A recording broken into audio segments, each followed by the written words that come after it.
Do you find you're always saying yes to people, even when it's something that you don't actually want to do? You know, many of us try so hard to please people, and we're kind of what I call over-accommodating. And being over-accommodating means you're putting your own needs last. Putting everyone else's needs in front of you means you're putting your needs right at the end of the line. I want you to carry on watching to find out why we do this and how can we change it.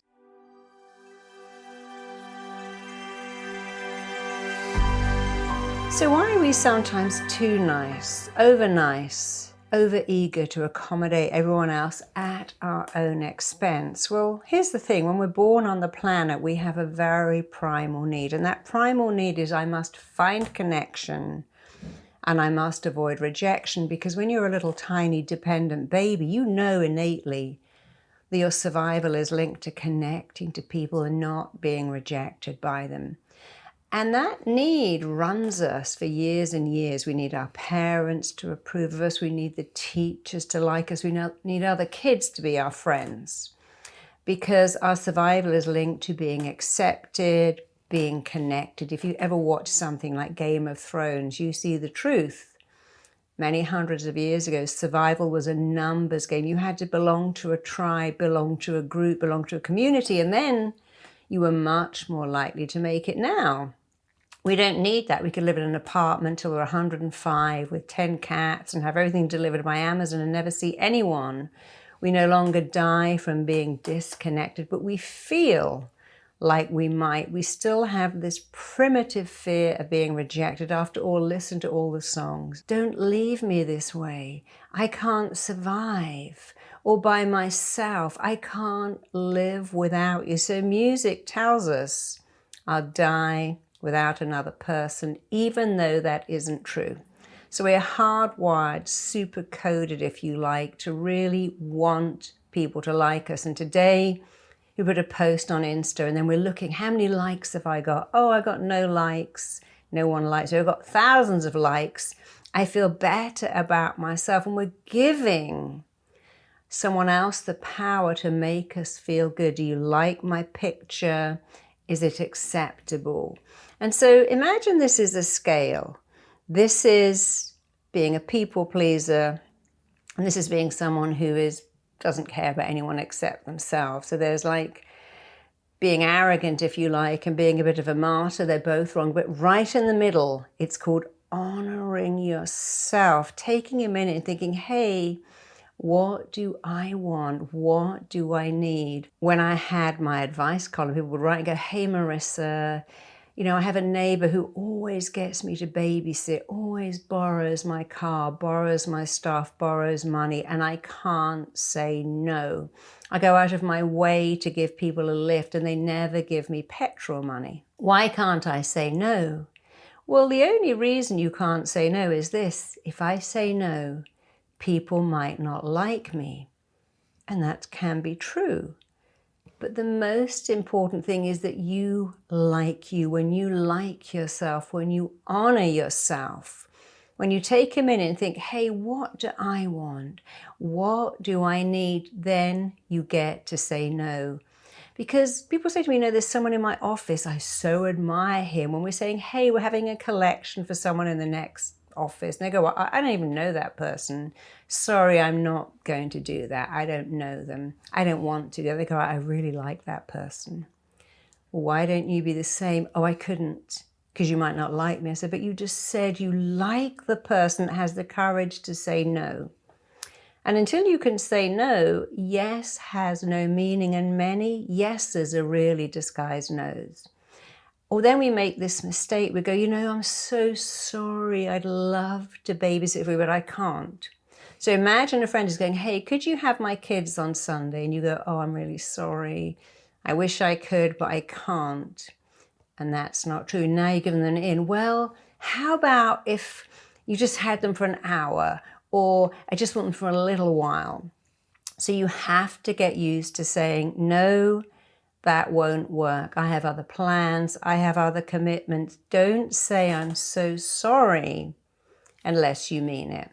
I give you an example. A friend of mine said, hey, let's go for dinner next week. I booked a table for 9:30. And I did go back and say, hey, I'm sorry, but I can't do 9:30. That means we're eating at 10, 10:30. It's just too late for me. I like to eat at 7, 8 at the latest, and I can't do that. Let's find an earlier time. I had the same thing when I was in LA, and my friend says, wow, I booked a table at this great restaurant. It was really hard to get a table. It's at 10 o'clock on Saturday. And I said, I can't do 10 o'clock on Saturday, but why don't you come to me at 7 o'clock and I'll make dinner. I found a way around it. But if you're always saying yes and then you go and you don't want to go, and the next day you think, why did I even agree to that? You feel annoyed with yourself, not the person who asked you. So people pleasers are trying to please other people. But the downside of that is in pleasing someone else, you get upset with yourself because you didn't say no. You didn't say that doesn't suit me. That's not going to work for me. That's just not convenient. I'm busy. I have other plans, or I just can't do that. You have to get used to saying no, to say it with conviction, to say it with certainty, to say it in a way that doesn't allow someone to go, oh, you said I'm sorry, I wish I could, I really want to, but so I can come back and convince you. Let's imagine someone says, can you lend me money? And you go, well, I wish I could. I don't have money run out to lend you. Then they go, well, hey, how about putting it on your credit card? I can pay you back. I'll set up a direct debit. You know I'm good for it. And because you said, I wish I could, I really want to, but you've allowed them to keep going. You have to say, no, I can't lend you money. That just isn't possible. And if people keep asking, you say, look, you keep asking me the same question because I guess you're not hearing my answer. My answer is no, I can't do that. You know, as parents, the kids go, can we have an ice cream? No. Can I have an ice cream? No. Please, can I have an ice cream? I really want an ice cream. You go, oh, okay, have an ice cream. Because when people ask and ask and ask, it becomes harder and harder to say no. Unless your no has conviction and certainty. Years ago, my daughter's going, hey, Mum, can I watch this program? I said, no, it's really too late. You have school tomorrow. Well, Mum, how about if I go to sleep immediately it finishes and I get up early? No, it's too late. You can't watch TV at 10 o'clock on a school night. And she kept asking, and I said, you know, darling, I really admire all your different ways of asking, but however you ask, the answer will always be no. So then she said, well, can we record it? I said, absolutely. And you can watch it tomorrow. So you got to let your no be no. You've got to learn how to express your no. Don't feel shame or embarrassment or guilt or regret about saying no. So babies find it really easy. Toddlers find it so easy to say no. And where does that go? Well, it becomes buried under this need to please everyone. We have this belief, I have needs. And if I please you, you might meet my needs to feel I matter. If I run around and do stuff, buy stuff, if I give so much, if I'm a really amazing person, giving, maybe you'll give back. The problem is that other people see a giver as someone who wants to give. Oh, they love helping out. They'll always say yes. That person, they love helping. And that may not be true. You may think if I give to you, you'll give back. But some people are givers and they encourage other people to be takers. You know, when I had my column, people would write in a lot and say, hey, I lent my brother money. I lent my cousin money, and they have never given it back. Have you asked for it back? No, I don't want to ask. Well, the problem is if you don't ask, your cousin thinks, oh, well, they never asked for that money back. They clearly don't need it. If they wanted it, they'd say, hey, I need it back now. Please repay me. And so you may have an idea of what someone else is thinking, feeling, believing, that when you give so much, they will feel an obligation to give back. But that simply isn't true. Many people think, well, you love giving. And I don't.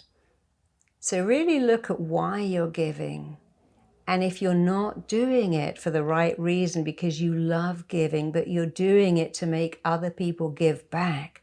Let's imagine you buy extravagant gifts for people, but they don't buy extravagant gifts for you because they think, well, you like that. I'm not a gift person. I don't believe in it. Then it's not going to work. So I'm a great believer that we push people as far as they allow themselves to be pushed. Many years ago, I lent someone a really nice outfit and I asked her for it back and I asked her for it back. And finally I said, look, I really need that back this weekend. I'm going somewhere and I need it. And she sent it back in a taxi. I had to pay the taxi fare and she hadn't even cleaned it. And I thought, wow, I'm just never going to do that again. I learned something. That wasn't a friendship based on respect. I lent you something amazing. You were so grateful you had it cleaned and you sent it back. You weren't grateful. You didn't actually even want to return it. I had to pay to get it back and pay to get it cleaned. So before you give somebody anything, think about why you're doing it. Do you want anything back? Do you have an expectation? If I give, you will give. You know, one of my clients said a terrible thing happened to her. She was very wealthy. Her two sisters weren't. So one Christmas, she decided to buy her nieces and nephews a laptop each because she knew that her sisters could never afford that. And when she did, they took her to one side and they went, never do that again. You totally humiliated us. You completely showed off. How dare you buy our kids computers on Christmas Day to make all our gifts look insignificant. And she said, you know, I didn't do it for that reason. I wanted to share. And I got that. Another of my clients booked her sister a holiday and put her in a suite. And the sister said, you did that because you know I can never afford a suite. And now everywhere I go, it's never going to feel enough. You put me in first class and now I hate being in economy, which is a kind of weird thing to do. But that's the assumption. Somebody will know I'm doing this to be good, to be kind. They may not. They may think you're manipulating me. You want something, or you love giving, I love receiving. This is a balanced relationship, but it isn't unless you really do love giving. So how do we get around that? Well, you practice saying no. Practice saying no. No, I can't do that. No, I have other plans. Oh, I'm sorry, but I'm totally busy this weekend. I can't do that. That doesn't work for me. You can say I'm sorry, but I'm not free. But don't say, I'm so sorry. I'd love to come. I'm not free. Imagine your friend says, hey, I'm having a lunch on Saturday. Would you like to come? You go, I'd love to come, but I'm not free. And they go, oh, that's okay. I can change it to Sunday. Now you're kind of stuck because you say, I'd love to come. I so want to come. I'm not free. Be honest.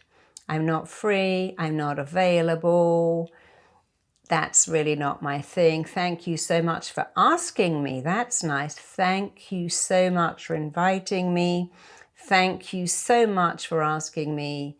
I simply can't attend. When I was giving day talks, I'd often be said, drive to the hotel, stay the night, and the talks would begin at 8 in the morning. And if I got there at 6, I would say, oh, let's have dinner with all the people. And that was hard for me. So I took to turning up at 10 o'clock at night and going straight to my room because I just didn't have the bandwidth to have a dinner that went on, lots of drinking.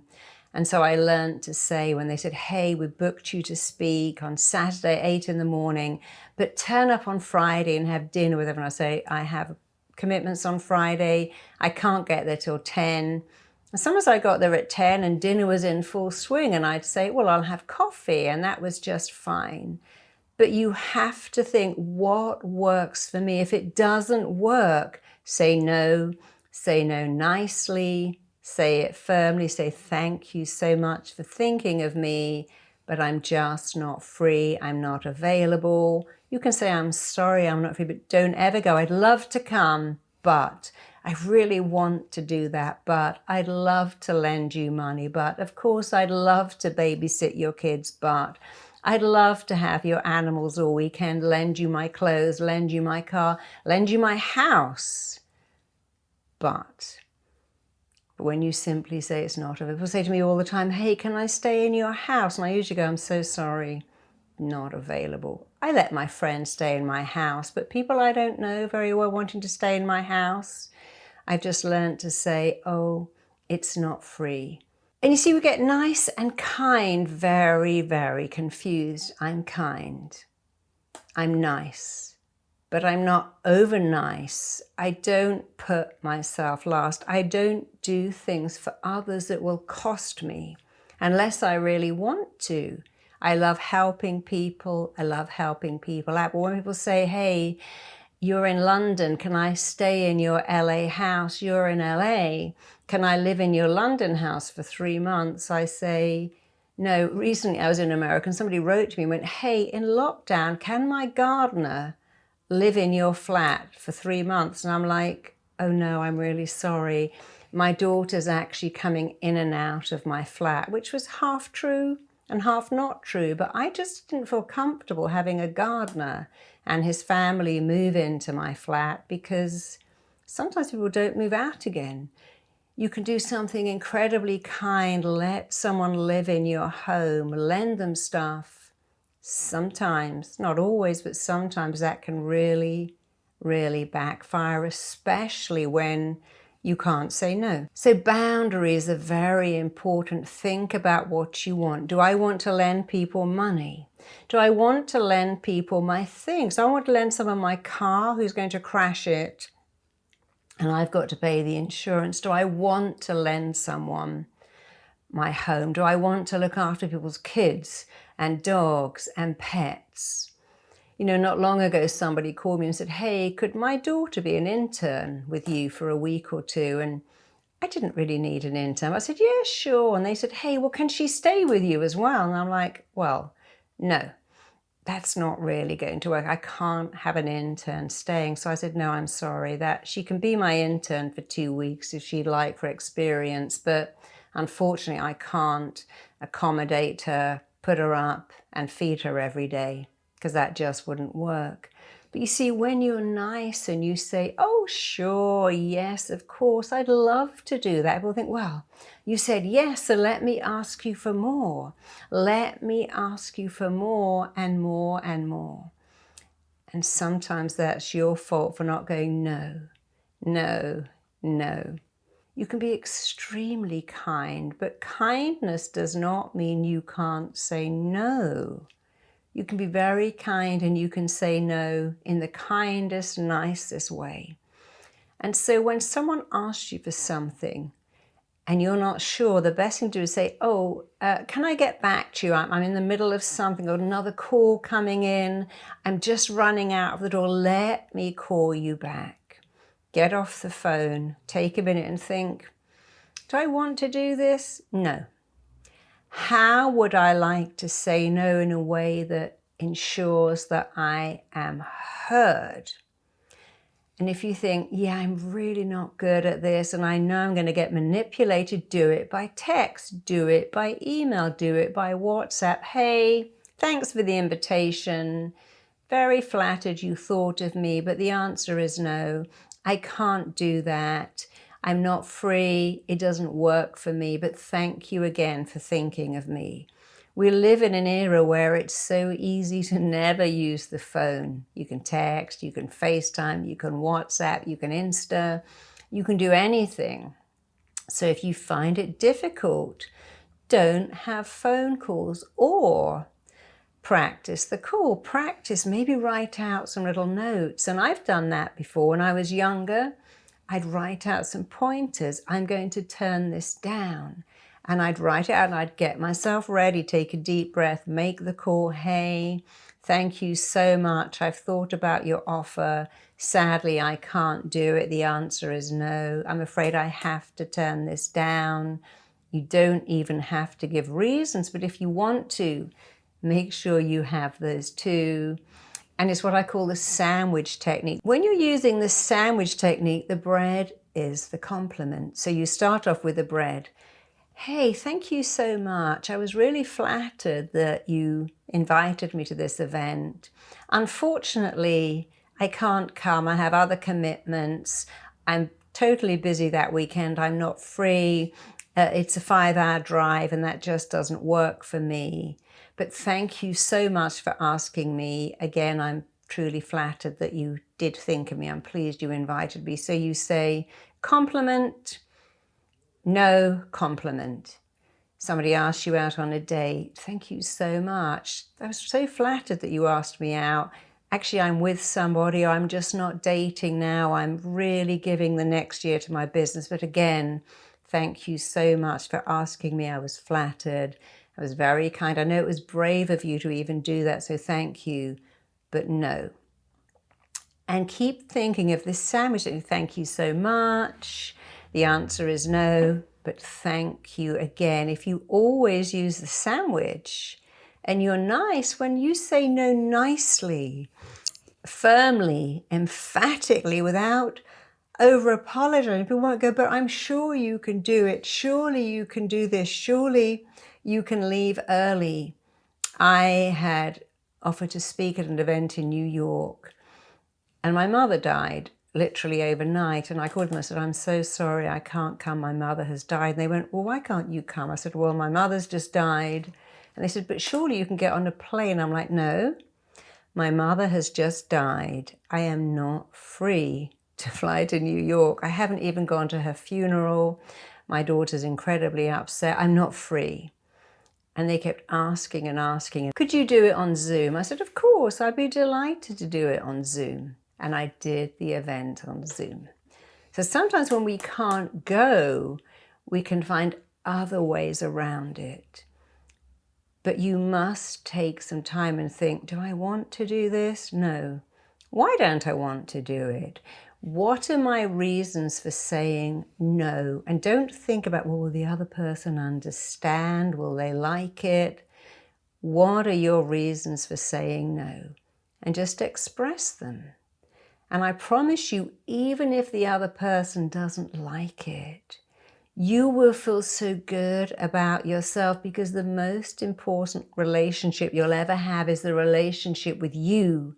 And when you can't say no, you don't like yourself enough. And certainly other people don't like you more when you say yes and less when you say no. They often admire you more when you say no. So if you're saying yes too much to be liked, please remember, the person who has to like you the most, the person who's liking you will affect you and impact you the most is you. Say no. Feel very comfortable saying no. After all, if you were a parent and you said yes to your kids all the time, do you think you would do them a favor? No, they would learn no boundaries. They'd expect everyone to say yes. They would manipulate people into saying yes, because you do your children no favors when you can't say no. And understand you have a right to say no. You have a right to have a different opinion. You have a right to say, oh no, that's just not my thing. If you'd like to boost your own self-esteem, click the link below to download my free 5 ways to skyrocket your self-esteem workbook. Check out my next video here.